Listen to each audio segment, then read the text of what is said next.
হস্তমৈথুন করলে আপনার চোখের দৃষ্টিশক্তি কমে যাবে, আপনি অন্ধ হয়ে যাবেন, আপনার স্মৃতিশক্তি হারিয়ে যাবে, আপনি নিজের নাম ভুলে যাবেন, আপনার ভিতরে যে বাবা হওয়ার শক্তিটা সেটি হারিয়ে ফেলবেন। আসসালামু আলাইকুম।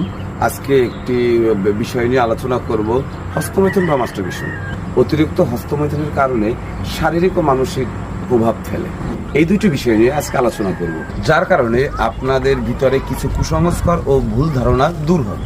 তাহলে আজকে জেনে নিই অতিরিক্ত হস্তমৈথুন বা মাস্টারবেশনের কারণে কি সমস্যা হতে পারে। তাহলে আসুন আজকে জেনে নিই অতিরিক্ত হস্তমৈথুন বা মাস্টারবেশন বলতে কি বোঝায়। যদি মাসে শুধু 1-2 বার অথবা কম সংখ্যক নিয়ন্ত্রিত পরিবেশে হস্তমৈথুন করেন, তাহলে কিন্তু সেটা আপনার শরীরে ঘাটতি পূরণ করতে পারে না। মাসে অন্তত পক্ষে 7 থেকে 8 বার হস্তমৈথুন করলে তার ভেতরে হরমোনের ঘাটতি দেখা যায় এবং শারীরিক ও মানসিক প্রভাব ফেলে।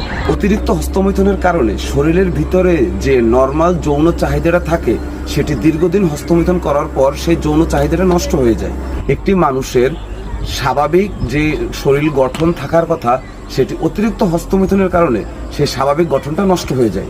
অতিরিক্ত হস্তমৈথুনের কারণে হাড়ের মজবুতি এবং দীর্ঘ সময় সহবাস করার জন্য ব্রেইনে যে পরিমাণ স্টেবিলিটি দরকার, সেটি দিন দিন নষ্ট হয়ে যায়। সেই ব্যক্তি মানসিকভাবে ভেঙে পড়ে এবং কোনো কাজে তিনি ফোকাস করতে পারে না। এই হস্তমৈথুন বা মাস্টারবেশন যদি আপনার অভ্যাসে পরিণত হয়, তাহলে অবশ্যই একজন হোমিওপ্যাথিক রেজিস্টার্ড ডক্টরের কাছে যেতে হবে এবং তার ট্রিটমেন্ট নিতে হবে এবং তার দিক নির্দেশনা মানতে হবে। ধন্যবাদ সবাইকে।